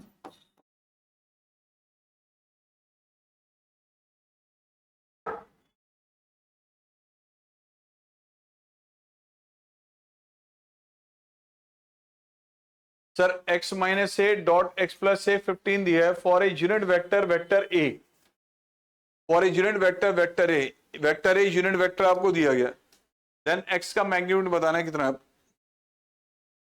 सर वैसे भी ध्यान रखना डॉट प्रोडक्ट में आप कहीं पर भी इसको डायरेक्ट लिख सकते हैं a plus B dot A minus B, sir ये आपके पास होगा मैग्नीट्यूड ऑफ ए का square minus magnitude of B का स्क्वायर, ध्यान रखना। तो सर अब इनको मल्टीप्लाई करेंगे तो आएगा सर x का स्क्वायर माइनस ए का square that is equal to 15, क्योंकि ये यूनिट वेक्टर है तो सर ये वैल्यू 1 आ जाएगी, और sir that is equal to 16, x का मैग्नीट्यूड कितना आ गया sir 4 units, option. Dot product में कभी भी ऐसी सिचुएशन आ रही है तो आप इसको डायरेक्टली यूज कर लें, कोई इशू नहीं है, कर सकते हैं इसको। Unit vector perpendicular to these of two, एक ऐसा वेक्टर जो दोनों पे परपेंडिकुलर हो, यूनिट वेक्टर हो। एक बात हो, अगर इनमें से कोई वेक्टर है जो दोनों पे परपेंडिकुलर है तो उसका डॉट दोनों के साथ क्या आना चाहिए। अब चेक करें तो सर क्या इसका डॉट इसके साथ 0 है, नहीं। सर इसका डॉट इसके साथ 0 आ रहा है, बिल्कुल आ रहा है। इसका डॉट इसके साथ भी 0 आना चाहिए, क्या 0 आ रहा है, आ रहा है नहीं आ रहा, क्या यूनिट वेक्टर है ये, सर बिल्कुल है, ऑप्शन। ऐसे ऑप्शन सी डी भी आएगा, ये दो ऑप्शन बने हैं यहां पर, ए भी करेक्ट है और डी भी करेक्ट है, ध्यान रखना, ठीक है। किसी को करेंगे अगर ऐसी सिचुएशन है दोनों करेक्ट होंगे। Given vector A and vector B are two unit vectors such that A plus B, ये भी सर यूनिट वेक्टर है, then the angle between A and B. Sir vector A unit vector है, vector B unit vector है, और sir ये भी कह रहे हैं कि ए प्लस बी जो वेक्टर है ये भी यूनिट वेक्टर है, तो इसका मैग्नीट्यूड भी 1 यूनिट होगा। अब एंगल ए और बी के बिटवीन निकालना है, तो सर हमें पता है कि आर डॉट आर किसके इक्वल होता है सर, ये सेम मेथड से सर अगर इसमें हम स्क्वेयरिंग कर दें तो सर क्या आएगा, ये ए प्लस बी मैग्नीट्यूड का square, this is A plus B dot A plus B,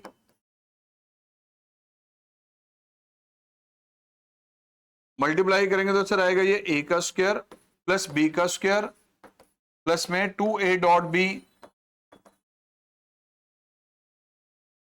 sir ये भी यूनिट वेक्टर था, यूनिट वेक्टर है तो ये आ गया sir 1 + 1 + 2a dot B that is equal to 1। तो 2a डॉट बी की value what is this, magnitude of A magnitude of B cos theta angle निकालना था ना ए और बी के बिटवीन। सर ये भी वैल्यू 1 है, ये भी वैल्यू 1 है, तो 2 cos थीटा की वैल्यू -1, इसका मतलब cos थीटा की वैल्यू आ गई सर -1/2। इस एंगल पर होती है ये 2π/3, option D.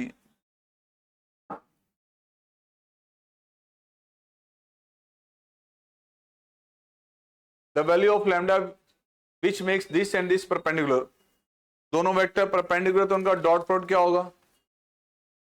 Vector A perpendicular B पे है, तो sir A dot B that will be 0। Sir इसका डॉट इसके साथ आपने लिया तो ये आ गया 2 - 2 lambda plus 3 is equal to 0। Lambda की वैल्यू आ गई sir 5/2, option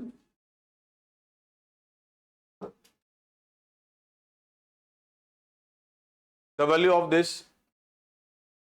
sir I cross J, आपको पता है ये के इक्वल होता है, जे क्रॉस के सर ये होता है आई के इक्वल, एंड के क्रॉस आई ये होता है सर जे के equal.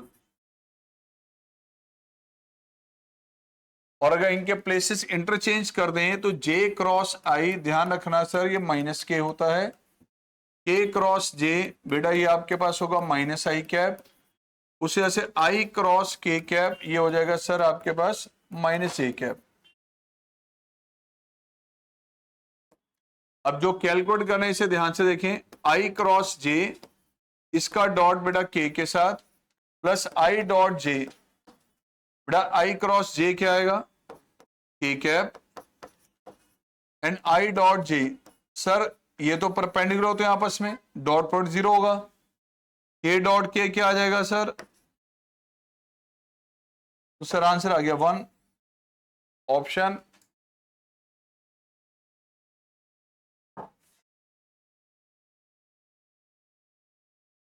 The projection of this along the vector J. Sir A की प्रोजेक्शन जब बी पे निकालते तो क्या होता है वो A dot B cap, right, ये होती है projection.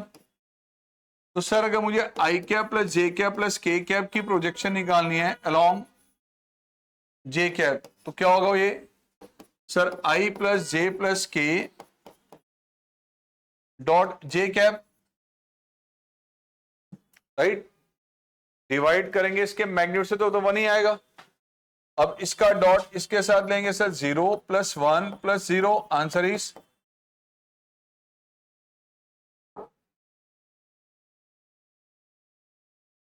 This vector and this is a unit vector. Sir vector A vector B और ये जो वेक्टर है ये भी यूनिट वेक्टर है। अब ए और बी के बीच में एंगल बताना है, बिल्कुल सिमिलर क्वेश्चन भी आया था। Sir vector A unit vector है, magnitude 1, vector B unit vector है, इसका भी मैग्नीट्यूड 1, और सर √2a - b ये भी यूनिट वेक्टर है, तो इसका मैग्नीट्यूड भी किसके इक्वल होगा सर r डॉट r, आपको पता है कि सर ये r का स्क्वायर है। सिमिलरली स्क्वेयरिंग बोथ साइड्स, तो √2a - b मैग्नीट्यूड का स्क्वायर, ये आ गया sir √2a - b dot √2a - b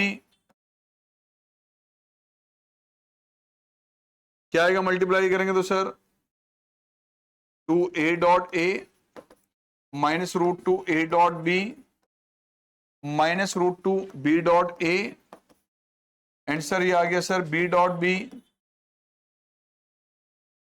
what is this, ये आ गया सर a का स्क्वायर, इन्हें ऐड किया तो 2√2a डॉट b, सर ये आ गया b का स्क्वायर, यूनिट वेक्टर था ये, तो ये आ गया सर 2 × में 1 का square, 2√2a dot b plus में 1 का स्क्वायर इज इक्वल टू 1। तो बेटा 2 आ गया हमारे पास किसके इक्वल, 2√2a डॉट b के इक्वल, 1/√2 आ गई सर a डॉट b की वैल्यू, राइट। अब बताओ सर a डॉट b क्या होगा, magnitude of a magnitude of b cos theta, दोनों की वैल्यू क्या दी, यूनिट वेक्टर है ना, तो थीटा की वैल्यू क्या आ गई option right. Vector A and vector B are perpendicular vectors such that A cross B का मैग्नीट्यूड 13, ए का मैग्नीट्यूड 5 और बी का आपने कैलकुलेट करना है। सर ए और बी दोनों परपेंडिकुलर वेक्टर हैं, तो सर इसका मतलब ए डॉट बी किसके इक्वल होगा। दूसरा क्या है सर, ए क्रॉस बी का जो मैग्नीट्यूड है वो सर 13 के इक्वल है। वेक्टर ए का मैग्नीट्यूड गिवन है सर आपको 5, बी का आपको कैलकुलेट करना है। यार ये दोनों परपेंडिकुलर हैं, तो ए क्रॉस बी का मैग्नीट्यूड क्या होता है, magnitude of A magnitude of B sine theta. A का मैग्नीट्यूड कितना है, बी का कैलकुलेट करना है, एंगल कितना है दोनों के बीच में 90। तो सर ये बताओ क्या आ गया, बी का मैग्नीट्यूड 13/5, ये वाली 1 है, ऑप्शन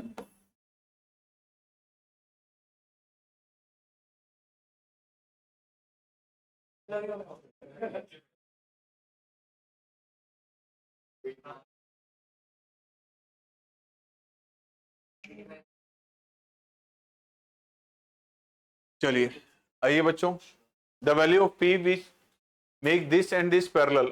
पैरेलल में तो एक वेक्टर दूसरे का क्या होना चाहिए, पैरेलल होंगे तो एक वेक्टर दूसरे का लैम्डा टाइम्स होगा। तो सर ये जो वैल्यू हमारे पास है दिस और दिस, इसकी जो कॉरस्पॉन्डिंग वैल्यूज है प्रोपोर्शनल होनी चाहिए। यानी कि सर एक वेक्टर दिया 3i cap plus 2j cap plus 9k cap, और सर दूसरा वेक्टर दिया आपको i cap minus 2pj cap plus में 3k कैप। इसका जब भी दो वेक्टर आपके पास पैरेलल होंगे तो सर ये जो इसके आपके कॉरस्पॉन्डिंग स्केलर्स हैं वो प्रोपोर्शनल होने चाहिए। यानी कि 3/1 it will be equal to 2/-2p। Sir वो होना चाहिए किसके इक्वल, 9/3। तो सर यहां से 3 किसके इक्वल आ गया, -1/p। तो p कितना आ जाएगा, p इज -1/3।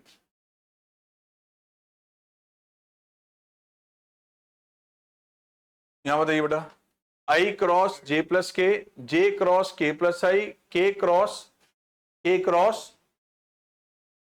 ठीक है। तो sir i cross j, this is i cross k, next आ गया j cross k and sir j cross i, उसके बाद ये sir k cross i cross j। अब ये बताओ i क्रॉस j क्या होता है, k होता है। और सर ये क्या आएगा,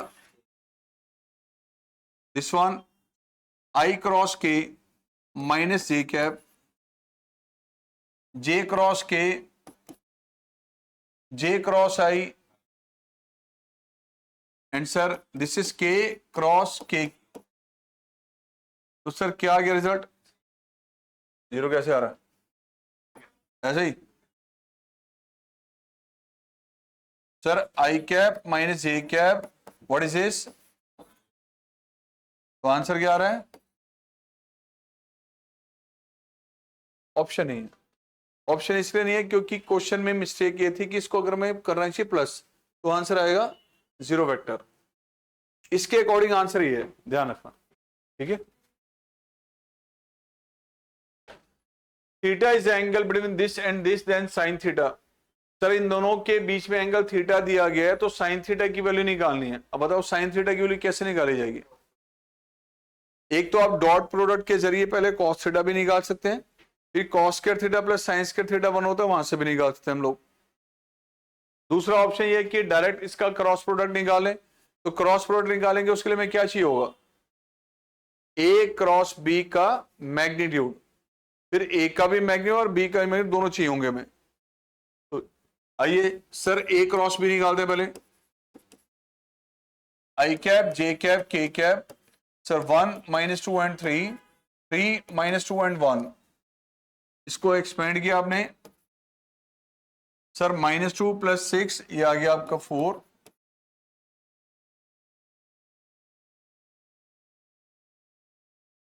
-2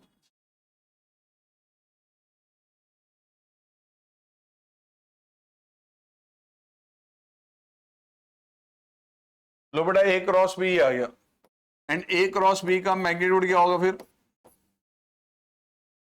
सर 4 का स्क्वायर प्लस 8 का स्क्वायर प्लस 4 का square under the root sir 32 plus 64 under the root कितना आ गया रूट 96 राइट। अब ए क्रॉस बी का मैग्नीट्यूड क्या होता है magnitude of A magnitude of B sine theta root 96 कितना बन जाएगा ये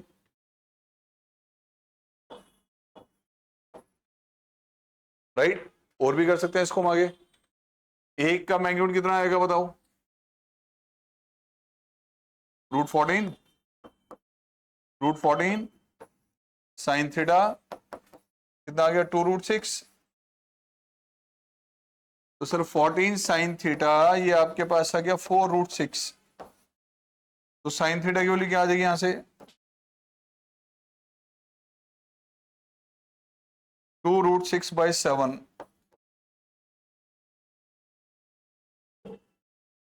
अदरवाइज डॉट प्रोडक्ट के जरिए भी वर्किंग कर सकते हैं इसकी हम बताओ बेटा ए डॉट बी दिया हुआ है वेक्टर बी दिया हुआ है projection of A on B A dot B क्या भी होता है projection A on B sir A dot B divided by B का तो सर 8 अपॉन में बी का मैग्नीट्यूड कितना आएगा ऑप्शन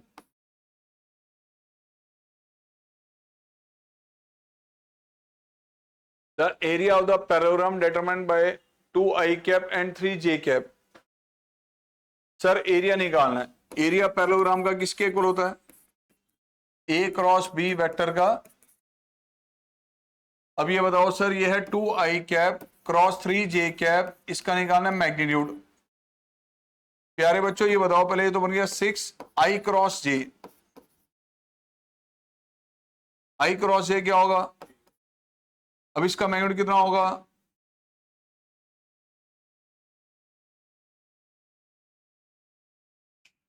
ठीक है। अब डिटरमिनेंट मेथड से निकालने मत बैठ जाना कहीं इसको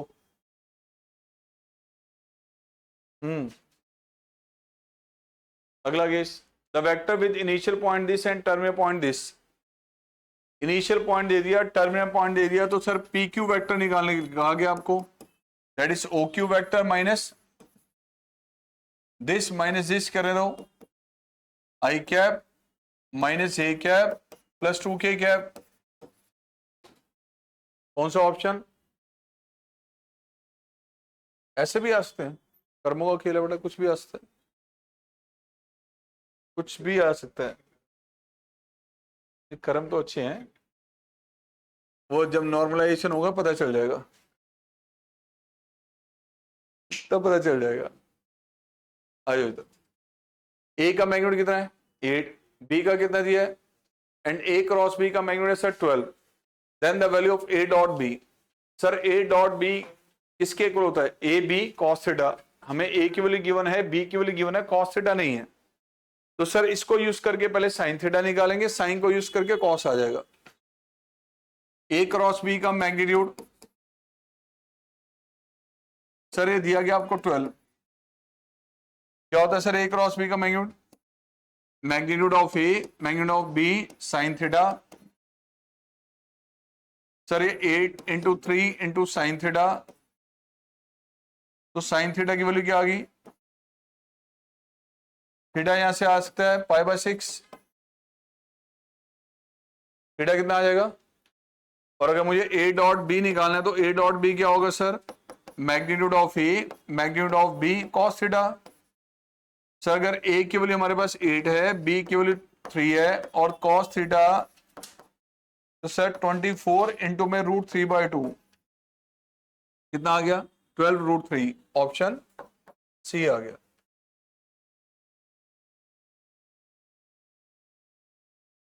आई बहुत है